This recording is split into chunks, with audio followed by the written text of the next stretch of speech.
어제 우리가 하나님의 말씀을 우리가 함께 받으면서 하나님을 의지하지 않는 예루살렘과 유다 백성들을 향하여 하나님께서 그들이 의지하고 있는 것을 다 제하여 가신다.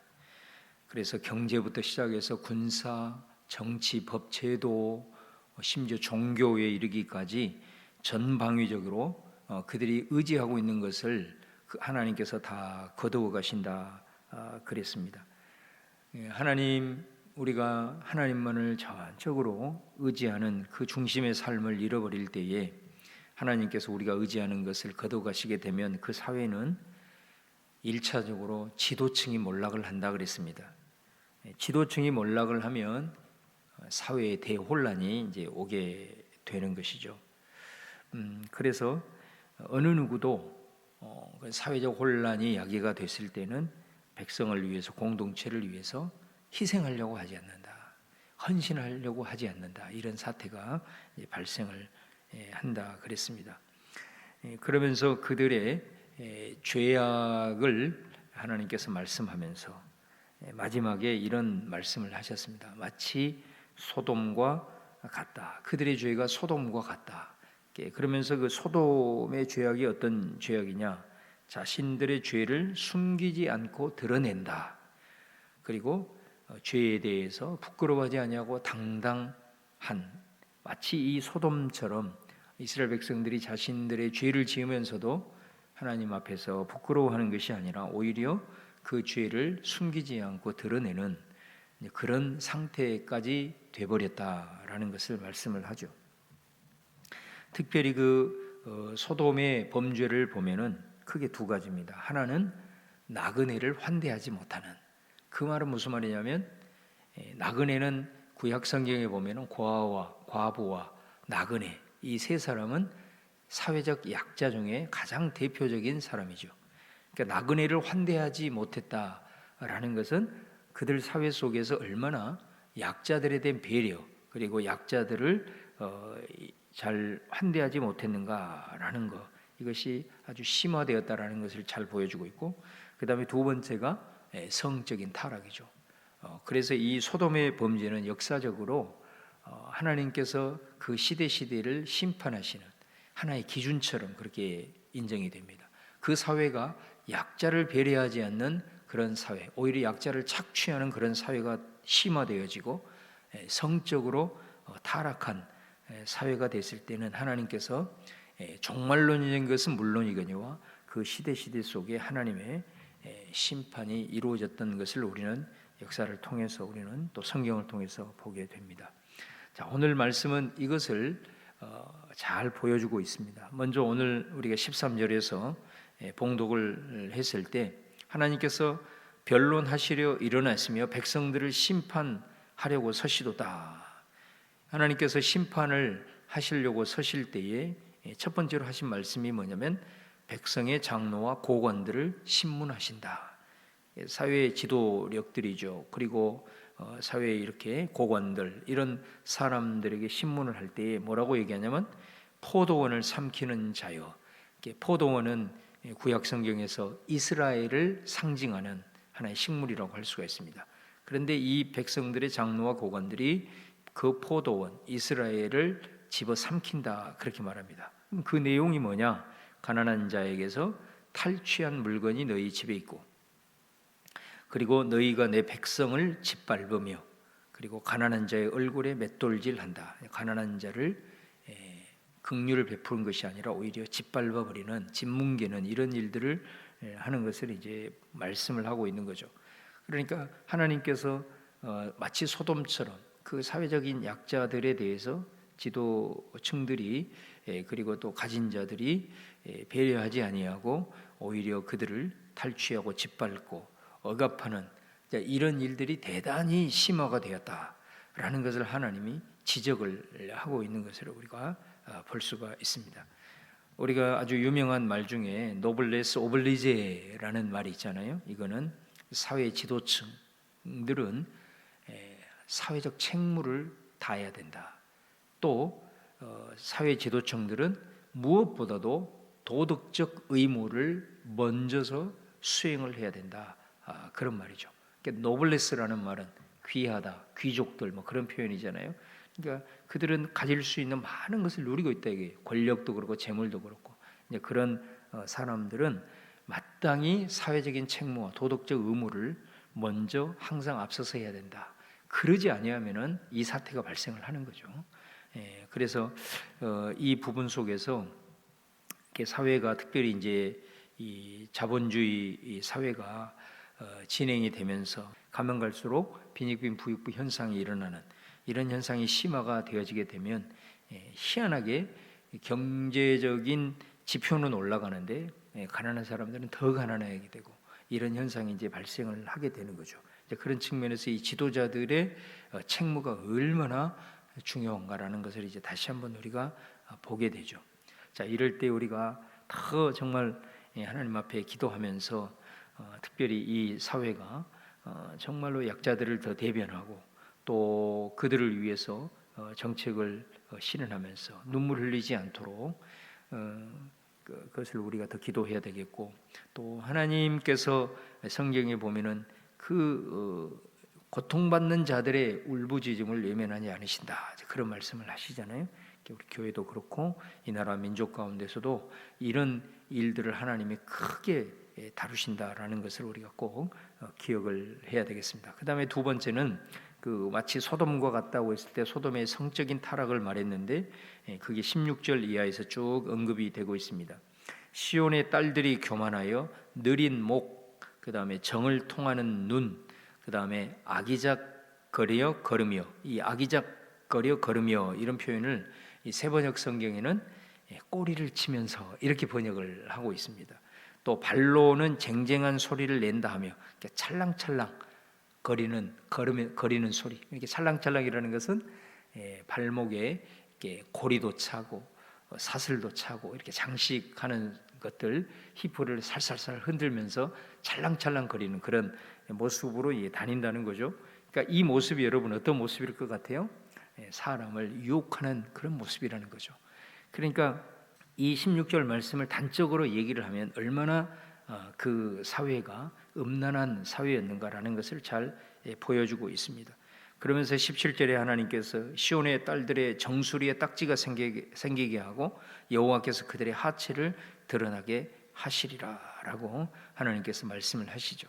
그러면서 그 날에 하나님께서 그들의 정수리에 딱지가 생기고 그들의 하체가 드러나게 될 때에 이 하체가 드러난다는 것은 뭡니까?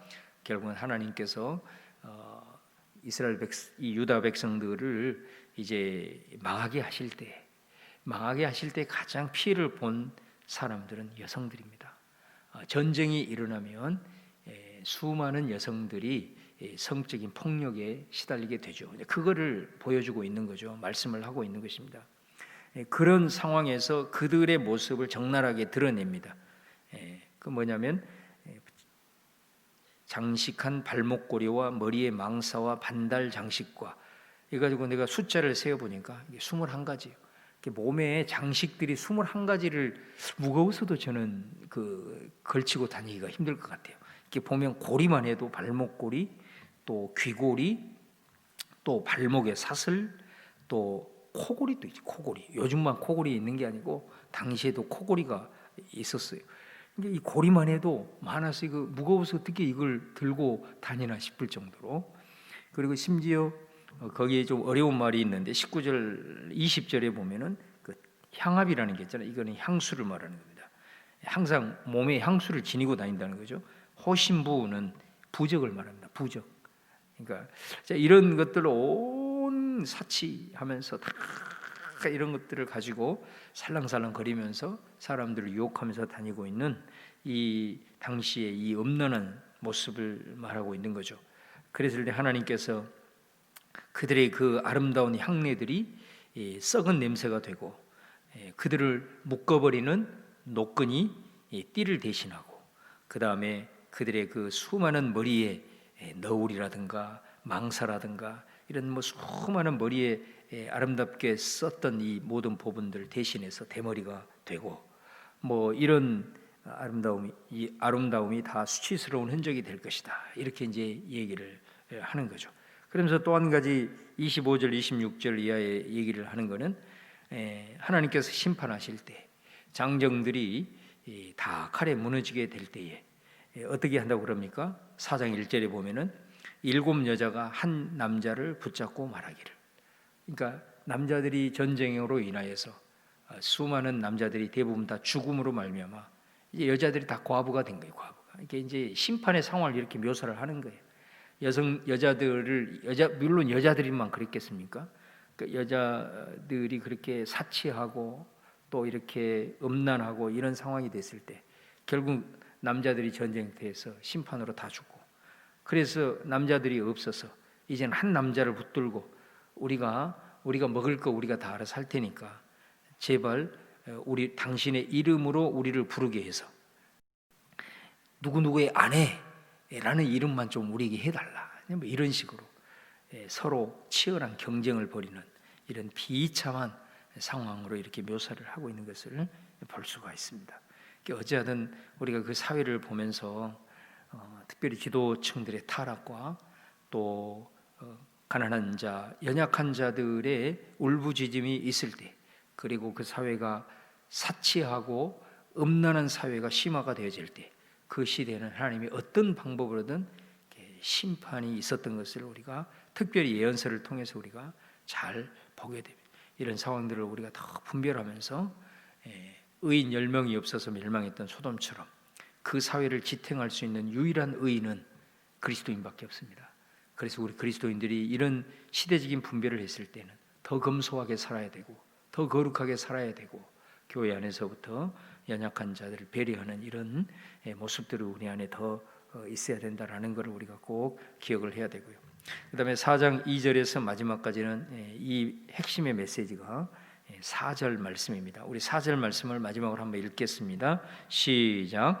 이는 주께서 심판하는 영과 소멸하는 영으로 시온의 딸들의 더러움을 씻기시며 예루살렘의 피를 그 중에서 청결하게 하실 때가 됨이라. 아멘. 그러니까 하나님께서 심판하시는 것은 뭐냐면 그 사회가 도저히 스스로 정화할 수 없는 상태가 되었을 때를 말합니다. 그래서 이 사실 유다가 바벨론에 망하고 이렇게 파괴되는 이런 비극적 심판을 받는 이 상황이 전에 하나님이 얼마나 많은 예언자들을 보냈습니까? 예언자들을 통해서 돌아오라고 그들의 죄를 적나라하게 지적하면서, 사실 이사야도 지금 이 말씀이 그런 예언이잖아요. 히스기야가 다스리고 있는 그 우시야가 다스리고 있는 그 시대이기 때문에 나라가 망하기 훨씬 이전에 지금 이 말을 하고 있는 거거든요. 이런 말들을 들으면서도 전혀 그들은 말을 말 같지 않아요. 하나님의 말씀이 들려도 그 말씀이 자신의 삶의 현실 속에서는 전혀 어떤 반응이 없었던 것이죠. 그러니까 하나님이 봤을 때는 도저히 하나님의 말씀을 선포해 가지고는 저들이 돌이키지 않는 거예요. 너 말해라, 개 짖는 소리로 듣는 거죠. 그래서 하나님이 봤을 때 스스로 저들이 정말로 이 하나님의 말씀 앞에서 정화할 수 없는 상태가 돼버린 거예요. 이 심판이 아니면 그들에게는 더 이상 돌이킬 수 없는 상황이 된 거예요. 그래서 하나님은 얼마나 많이 인내하시고 참으시는지 몰라요. 그런 상황 속에서 도저히 소망이 없을 때 그들이 하나님의 백성이기 때문에 더러운 가운데 내버릴 수가 없는 거잖아요. 거룩한 백성이기 때문에. 그래서 하나님께서는 이 심판하는 영과 소멸하는 영으로 그 모든 것들을 다 심판을 하시는 그 이유가 뭐냐면은 결국은 그들의 더러움을 씻기는 겁니다. 그리고 그 예루살렘의 피를 그들에게 정결하게 하시는 겁니다. 그래서 하나님은 그 정결하게 한 이후에 반드시 거기에서 다시 회복의 은혜, 다시 새 일을 행하시는 역사가 성경을 통해서 잘 보여주고 있는 것을 보게 됩니다. 그래서 이스라엘 백성들의 이 심판은 그들을 망하게 하는 것이 아니고 그들을 정화해서 새로운 하나님의 백성으로 일으켜 세우기 위한 하나님의 계획이 있다는 것을 우리가 알 수가 있죠. 그 말을 이제 하고 있는 것이죠. 그래서 우리가 그런 상황 속에서 하나님의 이 마음들을 우리가 알고, 얼마나 하나님께서는 그의 백성들이 언약의 백성으로서 최소한의 삶을 정말로 살아가기를 원하시는가, 그 아버지 하나님의 우리가 마음을 품고 또 이 시대를 바라보면서 우리 더 기도하고, 또 우리 한 사람 한 사람이 작지만 또 하나님 앞에서 정말로 소돔에 그 남아있는 없어서 멸망당한 그 의인과 같은 모습으로 우리가 이 시대를 짊어지고 살아가는 하나님의 백성들이다라는 걸 꼭 기억하고 더 기도하고, 함께 우리의 삶 속에서 이런 말씀을 붙들고 함께 몸부림을 치며 나아가는 그런 저와 여러분이 될 수 있기를 주님의 이름으로 축원합니다. 기도하겠습니다. 오늘 또 말씀 붙들고 우리 같이 한번 기도하기를 원합니다. 우리 주여 한번 부르고 통성으로 같이 기도하겠습니다. 주여, 할렐루야. 아버지 하나님, 오늘 또 아버지 하나님께서 저희들에게 은혜 주시고 말씀 주셔서 감사합니다.